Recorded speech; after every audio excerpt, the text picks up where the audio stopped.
Je ne pensais pas que Noël finirait par m'apprendre à qui je pouvais vraiment faire confiance. À l'époque, je voulais juste faire plaisir. Offrir à ma famille un moment de paix, de bonheur, une vraie soirée magique. J'en avais marre. Des disputes à table, des commentaires passifs agressifs, de la froideur constante. J'ai eu cette idée un peu folle. Organiser moi-même la fête de Noël, en cachette, sans rien dire à personne. J'avais mis de l'argent de côté depuis des mois. Je bossais comme une dingue, enchaînant les heures supplémentaires, les missions en freelance, tout ce que je pouvais trouver pour économiser. Pas pour moi, pas pour partir en vacances, juste pour leur offrir une soirée où, pour une fois, personne ne critiquerait personne. J'ai réservé une magnifique salle de réception, quelque chose de sobre, élégant mais chaleureux. J'ai contacté un traiteur, un vrai chef qui proposait un menu digne des grands restaurants. J'ai aussi acheté des cadeaux personnalisés pour chaque membre de la famille. Oui, chaque personne allait recevoir un cadeau soigneusement choisi, avec leur prénom gravé, leur couleur préférée ou un souvenir partagé. J'avais même pensé à une playlist de musique douce, à des bougies parfumées, à un photobooth improvisé.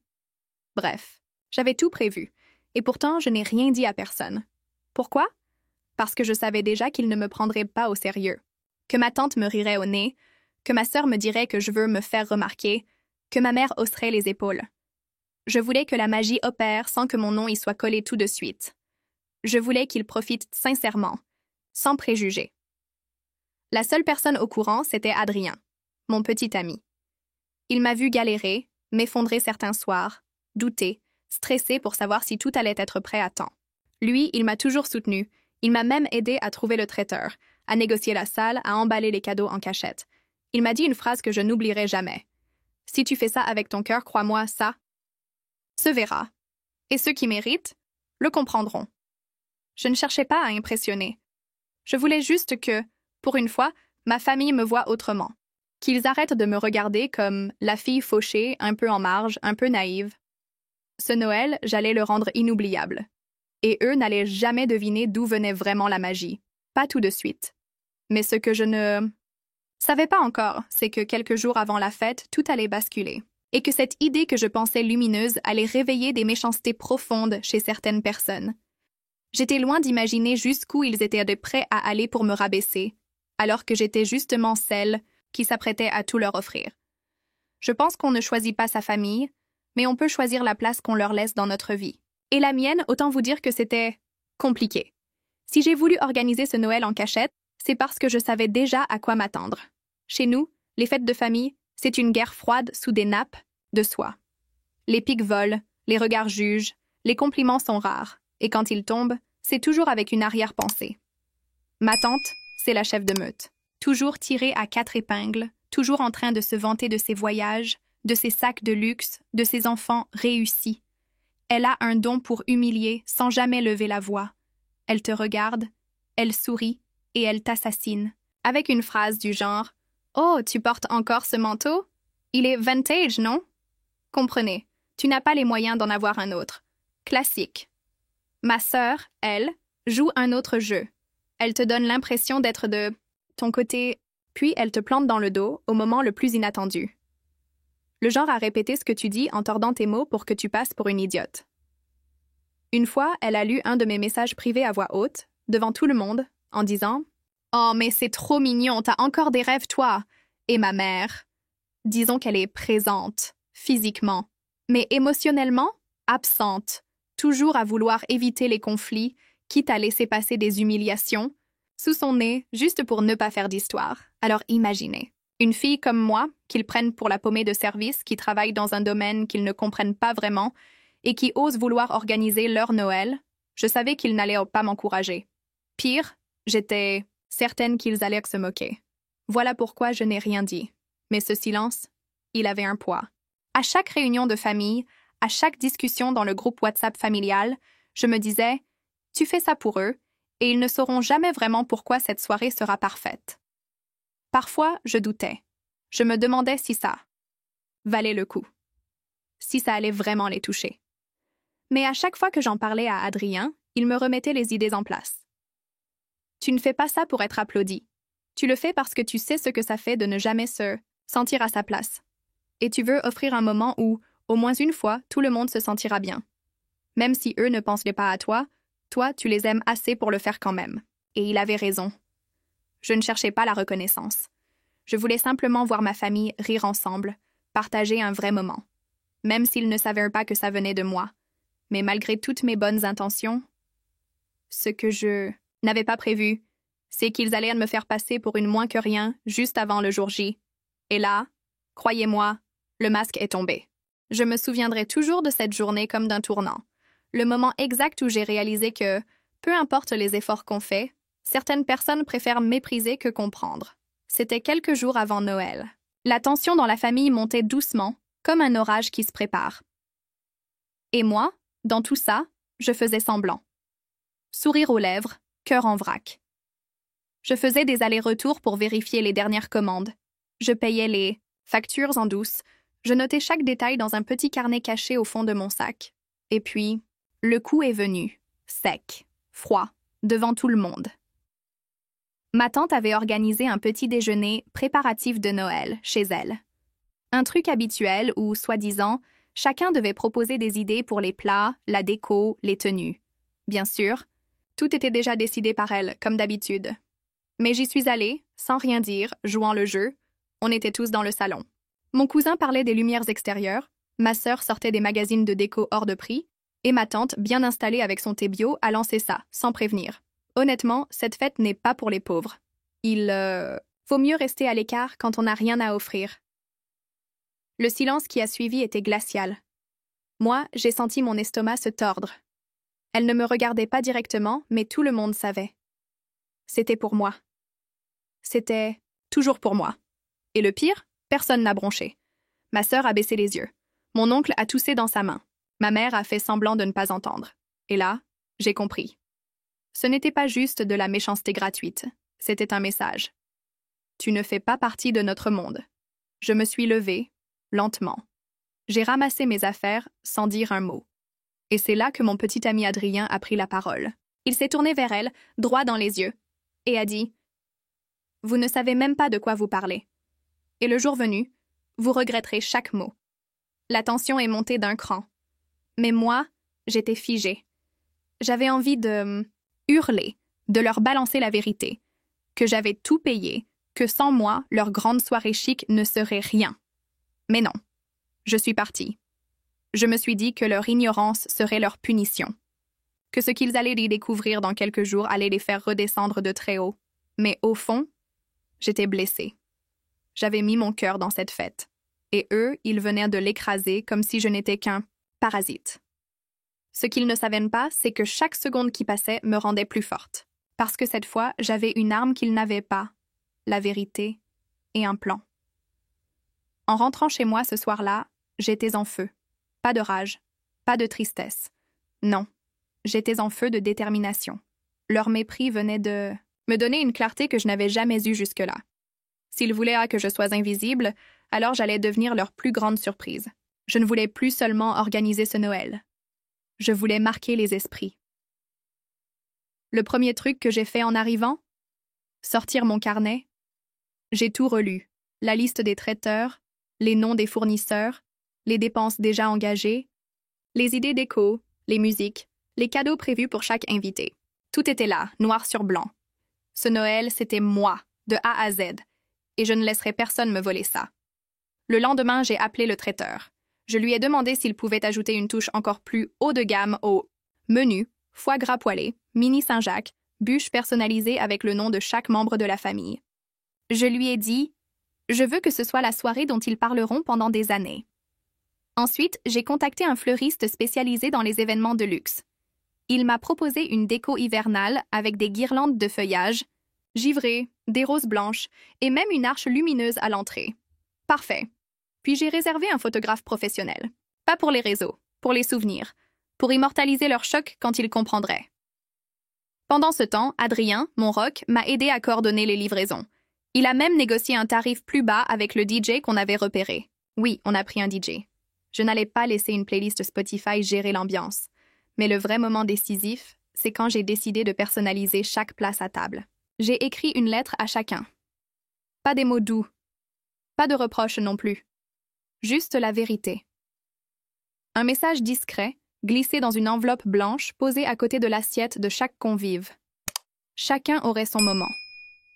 Sa révélation. Je ne cherchais pas la vengeance. Juste la vérité nue, présentée sans colère, sans cri. Et le plus beau dans tout ça, il viendrait à cette soirée sans avoir la moindre idée de qui l'avait organisée. Je me suis même permise une petite touche ironique. J'ai imprimé une citation de Noël sur le menu que ma tante lirait sans se douter. Elle disait « Les plus beaux cadeaux ne sont pas ceux qu'on voit, mais ceux qu'on ressent. » Et je vous jure que pendant que je préparais tout ça, je n'étais plus triste. J'étais puissante.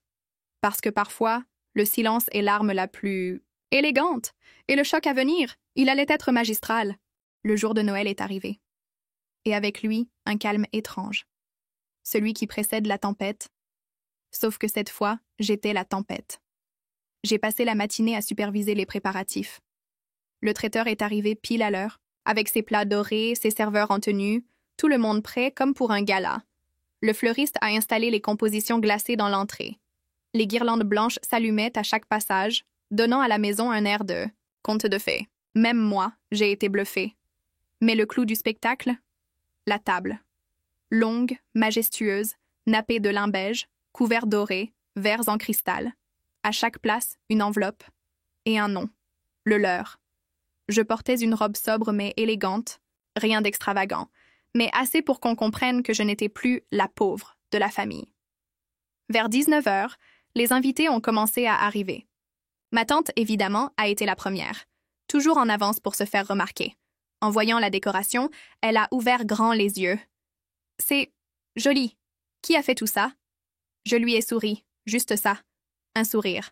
Pas un mot. Elle a froncé les sourcils, déstabilisée. Puis les autres sont arrivés. Ma sœur, maquillée comme pour un défilé. Mon oncle, avec sa bouteille hors de prix qu'il offre chaque année pour se donner bonne conscience. Personne ne se doutait. Personne ne posait de questions. Ils croyaient en tous que c'était ma tante, comme d'habitude. Elle-même se laissait doucement prendre au jeu, s'attribuant les compliments, hochant la tête avec ce faux air modeste. Mais moi, je regardais. L'heure. Parce que le vrai moment de la soirée n'avait pas encore commencé. Quand tout le monde a été servi, quand les assiettes étaient remplies, les verres levés, et que la musique douce s'est installée en fond, j'ai pris une inspiration. Puis, j'ai tapé doucement ma fourchette contre mon verre. Tous les regards se sont tournés vers moi, y compris celui de ma tante. Un mélange de surprise et d'agacement. Avant qu'on commence à manger, j'aimerais juste qu'on prenne un moment pour lire ce que j'ai glissé à côté de votre assiette. Un silence, puis des chuchotements. Ils ont tous pris leur enveloppe. Ils ont lu. Et un à un, leurs expressions ont changé. Dans chaque lettre, j'expliquais ce que j'avais fait. Le traiteur, la déco, le DJ, les fleurs, les cadeaux, les dépenses, les heures passées. Sans haine. Juste des faits. Et dans la lettre de ma tante, j'avais ajouté une phrase. Vous m'avez dit que Noël n'était pas pour les pauvres. Pourtant, sans moi, il n'y aurait rien ici ce soir. Elle a blêmi. Littéralement. Les visages autour de la table se sont figés. Certains baissèrent les yeux. D'autres me regardaient comme s'ils me voyaient pour la première fois. Adrien, lui, m'a souri. Fier. Parce que je venais de retourner toute la scène sans un mot plus haut que l'autre. Mais ce n'était que le début. Parce que ce qui allait se passer ensuite allait les achever. La scène qui a suivi, je ne l'oublierai jamais. Il y avait ce silence lourd, presque gênant, comme si l'air lui-même s'était figé. Ma tante, elle, tenait toujours sa lettre. Mais ses mains tremblaient légèrement. Elle tentait de garder la face, mais ses joues étaient rouges, sa mâchoire serrée. On sentait que la façade venait de se fissurer. C'est mon oncle qui a brisé le silence le premier. D'un ton maladroit, il a dit « Attends. C'est toi qui as payé tout ça ?» J'ai simplement acquiescé. Sans théâtralité, juste un regard franc. Et c'est là que le retournement a commencé. Un à un, les membres de ma famille ont compris que cette soirée magique, qu'ils pensaient offerte par ma tante ou même organisée à plusieurs, n'était que le fruit de mes sacrifices. Et surtout que je ne leur avais jamais rien dit. Ma cousine a posé sa fourchette. Elle semblait un peu perdue. « Mais pourquoi t'as rien dit ?» Et là, j'ai répondu. Pas pour faire la morale, juste pour dire ce que j'avais sur le cœur. Parce que j'espérais qu'un jour, Je n'aurais pas à le faire pour exister. Ce genre de phrase, dans une soirée normale, ça passe presque inaperçu. Mais là, non. Elle a claqué comme une gifle. On a entendu plusieurs ouf étouffés. Certains détournèrent le regard. Adrien, lui, me fixait avec fierté. Mais ma tante, elle, ne disait toujours rien. Elle fixait sa lettre comme si elle essayait de la brûler par la pensée. Elle voulait répondre. Elle en mourait d'envie. Je le savais. Mais elle sentait que le moindre mot de travers serait la fin de son image.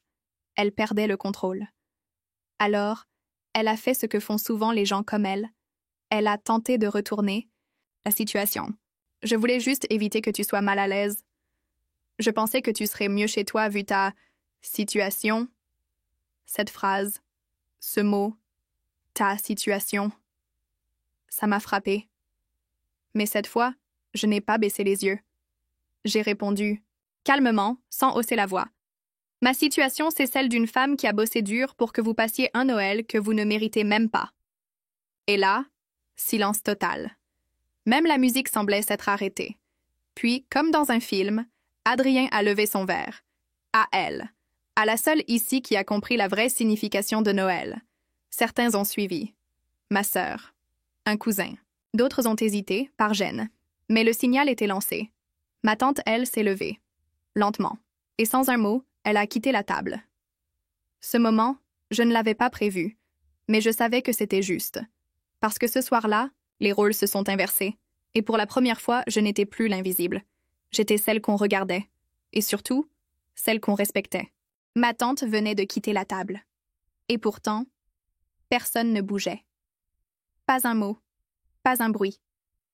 On aurait dit que le temps s'était suspendu, que tous les regards étaient figés sur moi, comme s'ils venaient tout juste de comprendre qui j'étais réellement. Pas la pauvre, pas la petite nièce discrète, mais la femme qui venait de remettre une famille entière à sa place. Et ce moment-là, je l'ai savouré. Pas par vengeance, pas par fierté mal placée, mais parce que, pour une fois, j'étais écoutée, vue et respectée. C'est mon cousin, le plus jeune, qui a brisé le silence. Un gars qui ne parle jamais en famille, toujours sur son téléphone. Il a levé les yeux, croisé mon regard et dit « Franchement, chapeau. Il n'y en a pas un ici qui aurait fait ce que t'as fait. » Ça m'a surprise. Mais surtout, ça a déclenché quelque chose. Comme si ce simple commentaire avait permis aux autres de respirer à nouveau. Petit à petit, les langues se sont déliées. Ma sœur, par exemple, celle qui me jugeait en silence depuis toujours, a admis « Je crois que j'ai jamais vu un Noël aussi beau, ni aussi sincère. » Et c'est là que les confessions ont commencé à pleuvoir.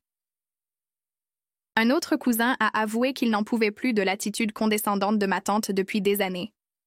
Une cousine en pleurs a raconté que l'an dernier, elle avait failli ne pas venir à cause des remarques constantes sur son poids. Tout le monde en avait marre. Mais personne n'avait jamais osé le dire. Moi, je les écoutais, sans trop intervenir, parce que je n'avais plus rien à prouver. Ce n'était plus mon combat, c'était leur réveil. Adrien, lui, m'a pris la main discrètement, et dans son regard, j'ai vu quelque chose de nouveau, de l'admiration. Ce n'était pas juste de l'amour, c'était une forme de respect profond. Et je crois que c'est là que j'ai compris que j'avais gagné bien plus qu'un affrontement. J'avais gagné ma place, pas parce que je l'avais arrachée, mais parce que j'avais osé dire non, dire stop.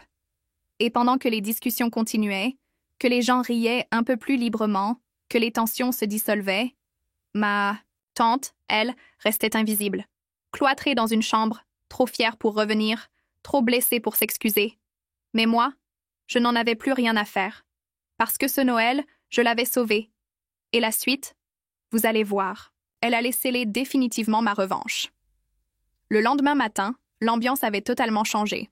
Autour du petit déjeuner, il y avait une légèreté presque étrange. Des rires timides, des clins d'œil, des échanges plus vrais. Comme si une chape de plomb avait enfin été soulevée. Et dans cette atmosphère douce amère, il ne manquait qu'une seule personne. Ma tante. Elle n'était toujours pas sortie de sa chambre. Personne ne l'avait vue depuis son départ de table la veille. D'habitude, elle descendait la première, servait le café, orchestrant tout comme une reine dans son royaume. Mais là, rien. Silence radio. Et personne n'osait vraiment aller la voir. J'étais presque sûre qu'elle attendait qu'on vienne la supplier de redescendre, de reprendre sa place. qu'on lui redonne, en gros, le contrôle. Mais ce Noël-là, ce n'est pas elle que la famille suivait, c'était moi, et c'est là que tout a basculé. Mon oncle, visiblement embarrassé, a pris la parole. On devrait peut-être aller la voir, non? Elle est sûrement bouleversée. Mais ma sœur l'a arrêtée net. Elle a humilié quelqu'un hier soir. Elle peut bien rester seule un moment. Boum. Cette phrase. Elle a fait l'effet d'une bombe. Pas parce qu'elle était violente, mais parce qu'elle venait de quelqu'un qui, jusque-là, n'avait jamais osé contester l'autorité de ma tante. Je n'ai rien dit, parce que cette fois, je n'avais pas besoin de me battre. C'est eux qui prenaient le relais. Et pendant que certains commençaient à débarrasser la table, que d'autres proposaient d'organiser un déjeuner simple entre nous, sans elle, je suis allée discrètement dans le salon. Sur la table, il y avait les factures de traiteur, la déco, les petits papiers où j'avais noté mes idées. Un tas de petites preuves de l'effort que j'avais fait pour que cette fête soit belle. Et là, j'ai eu une idée. J'ai pris une feuille blanche. J'ai écrit quelques mots. Rien de méchant. Juste ça. Tu m'as dit que cette fête n'était pas pour les pauvres.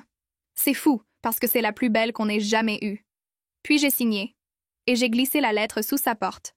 Je ne l'ai pas fait pour l'humilier, mais pour qu'elle sache, qu'elle comprenne que le mépris ne donne pas le pouvoir. Que le vrai pouvoir, c'est de rassembler, d'unir et d'aimer sans attendre un retour. Et ce midi-là, quand on s'est tous assis autour de la table, un peu serrés, un peu fatigués mais sincèrement heureux, personne n'a mentionné son absence. Pour la première fois, elle n'était plus le centre de tout. Et moi, j'avais enfin trouvé ma place. Mais croyez-moi, la suite allait être encore plus inattendue. Le jour suivant, alors qu'on pliait les dernières décorations et que les invités commençaient à rentrer chez eux, quelqu'un a frappé à la porte. C'était elle, ma tante. Robe repassée, brushing parfait, expression figée. Elle n'avait toujours pas parlé depuis cette fameuse nuit. Et là, elle était là, devant moi, avec une boîte entre les mains, une boîte en fer, décorée de motifs de Noël. Je m'attendais à tout. Un cadeau pour rattraper son comportement? Des excuses maladroites? Un discours empoisonné? Mais elle m'a juste tendu la boîte et dit « Je crois que c'est à toi de décider ce qu'on fait de tout ça. » Elle m'a regardé droit dans les yeux. Et c'est tout. Pas un mot de plus. Elle a posé la boîte sur la table du salon et est repartie. Pas un regard en arrière. Pas d'explication. Juste cette phrase énigmatique. Forcément, j'ai ouvert la boîte. Dedans, il y avait des photos. Beaucoup de photos. De ma mère, de mon enfance, de Noël passé. Des souvenirs que je croyais perdus. Certains clichés m'ont fendu le cœur. Moi, petite, sur les genoux de ma tante, souriante. Elle avait l'air heureuse. Et en dessous des photos, une lettre, écrite à la main, tremblante. Je ne sais pas pourquoi j'ai changé. Peut-être parce que la vie m'a rendue amère. Peut-être parce que j'ai eu peur que tu prennes une place qui n'était pas la tienne.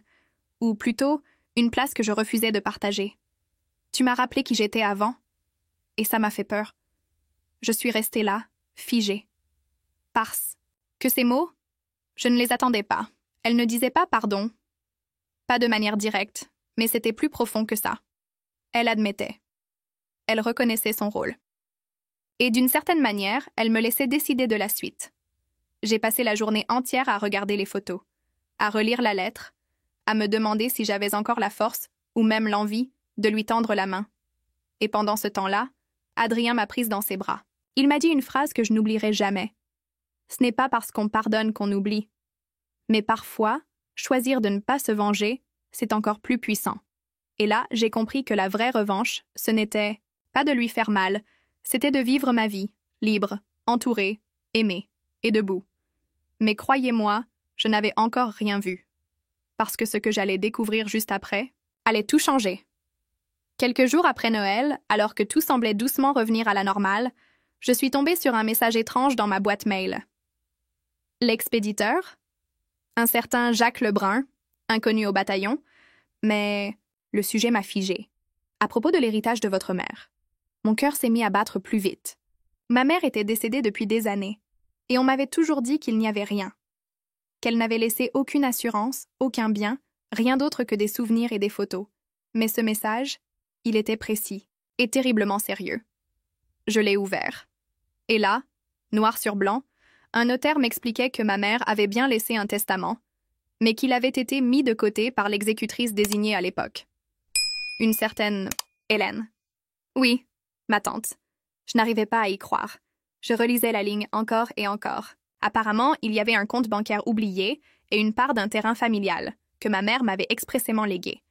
Mais rien n'était jamais arrivé jusqu'à moi. Parce que, selon le notaire, l'exécutrice n'a jamais répondu aux lettres recommandées. Je suis restée bouche bée. Et là, toutes les pièces du puzzle ont commencé à s'assembler. Les silences, les piques, la jalousie voilée, la façon dont ma tante me regardait parfois quand je riais, trop fort, ou quand les autres me félicitaient. Elle avait délibérément tué les dernières volontés de ma mère. C'était un vol. Pas seulement d'argent, mais d'un droit, d'une vérité, d'une mémoire. Adrien, toujours calme, m'a regardé et m'a dit « Tu n'as plus besoin de te justifier. Tu sais maintenant pourquoi elle a toujours voulu t'écraser. » Et ce jour-là, j'ai pleuré. Pas de colère. Pas de vengeance, mais de soulagement. Parce que j'avais toujours senti que quelque chose clochait, que son hostilité n'était pas juste une question de caractère. Elle savait ce que ma mère m'avait laissé, et elle avait tout fait pour me faire croire que je ne valais rien. Mais maintenant, je détenais la vérité. J'ai répondu au notaire. J'ai engagé une avocate. Et pour la première fois depuis longtemps, je n'avais plus peur. Ma tante allait devoir rendre des comptes. Et ce que j'allais découvrir ensuite allait l'obliger à faire face à bien plus que ce qu'elle imaginait. Le jour du rendez-vous chez le notaire, j'avais le cœur qui battait à 100 à l'heure. Je n'étais pas seule. Adrien était là, main dans la mienne, calme et solide comme toujours. Mon avocat aussi. Et bien sûr, ma tante. Elle était arrivée la dernière, lunettes de soleil sur le nez, comme si elle voulait se cacher du monde. Ou peut-être de la honte. Quand elle est entrée, elle m'a regardée comme si elle ne me reconnaissait pas. Comme si j'étais devenue une étrangère. Mais j'ai gardé la tête haute. Parce que cette fois, c'était moi qui tenais les cartes. Le notaire a déroulé le testament. Tout était clair. Ma mère m'avait expressément légué la parcelle de terrain familial, un compte d'épargne avec une somme que je n'aurais jamais imaginée, et un journal personnel. Un carnet dans lequel elle avait raconté ses dernières années, ses pensées, ses inquiétudes. Et surtout, sa peur que ma tante essaie de tout garder pour elle. Quand il a lu cette dernière partie à voix haute, le silence a envahi la pièce. Ma tante est restée muette, figée. Puis elle a juste murmuré « Elle n'aurait jamais dû ». Je l'ai regardée droit dans les yeux et j'ai répondu « Non, toi, tu n'aurais jamais dû ». Parce que ce qu'elle m'avait fait, ce n'était pas seulement de cacher un héritage. C'était de me voler une partie de mon histoire. Le notaire a poursuivi. D'un ton neutre, mais ferme, il a expliqué que des poursuites judiciaires étaient possibles, que l'omission du testament, si elle était prouvée volontaire, pouvait être considérée comme une fraude. À ce moment-là, ma tante s'est effondrée. Pas de larmes, pas de cris, juste cette expression vide, brisée. Comme si, d'un seul coup, le masque qu'elle portait depuis toutes ces années s'était fissuré. Elle avait perdu. Et elle le savait. Adrien m'a serré un peu plus fort. Et j'ai compris que je n'avais plus besoin de sa validation, plus besoin de sa reconnaissance. J'avais récupéré mon histoire, mon identité, et surtout, ma paix. Mais ce n'était pas encore fini. Car dans ce journal, ma mère avait laissé un message que je n'étais pas prête d'oublier. Un message qui allait bouleverser tout ce que je croyais savoir sur ma famille et sur moi-même.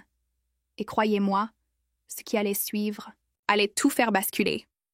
Je n'oublierai jamais ce moment précis où j'ai tenu le journal de ma mère entre mes mains. La couverture usée, les pages jaunies, c'était comme toucher un fragment de son âme. J'ai commencé à lire, doucement, chaque mot, chaque phrase, chaque émotion qu'elle avait couchée sur le papier. Puis je suis tombée sur une lettre cachée, pliée dans la dernière page. Une lettre adressée à moi. Ma mère y révélait un secret que personne n'aurait jamais imaginé. Elle avait caché cet héritage exprès pour me protéger. Elle savait à quel point ma tante pouvait être cruelle et possessive, et elle voulait que je sois prête avant de réclamer ce qui me revenait. Mais ce n'était pas tout. Elle racontait aussi comment, durant des années, elle avait observé la jalousie grandissante de ma tante. Comment elle avait essayé de régler ses comptes autrement, sans que ça devienne une guerre familiale. Et surtout, elle confiait son immense fierté pour la femme que j'étais devenue. Malgré tout ce que j'avais traversé, malgré les humiliations et les silences, je n'avais jamais abandonné. À cet instant, j'ai senti une chaleur envahir mon cœur. Ce poids, cette douleur que je portais depuis si longtemps, s'est allégé. J'ai regardé Adrien, qui m'écoutait sans un mot, les yeux brillants. J'ai compris que ce moment, ce tournant, c'était ma renaissance. Je n'étais plus cette fille humiliée, ignorée, rabaissée. J'étais devenue une femme forte, capable de défendre son héritage, sa mémoire, sa vérité. Et surtout, je n'étais plus seule. Ce Noël-là, ce n'était pas juste une fête. C'était une victoire, silencieuse. Une victoire sur la peur, la trahison et la douleur. Ma tante avait essayé de me faire disparaître. Mais au final, c'est elle qui a disparu de ma vie. Aujourd'hui, je veux vous dire une chose. Parfois, ceux qui essaient de vous écraser ne voient pas qu'ils vous construisent en secret, que la véritable force ne vient pas de la richesse ou des biens, mais de la résilience, du courage et de l'amour qui nous entoure. Merci d'avoir suivi cette histoire. Si elle vous a touché, n'hésitez pas à la partager, parce que parfois, nos histoires peuvent inspirer, guérir et surtout, rappeler que personne ne mérite d'être humilié. Jamais, fin.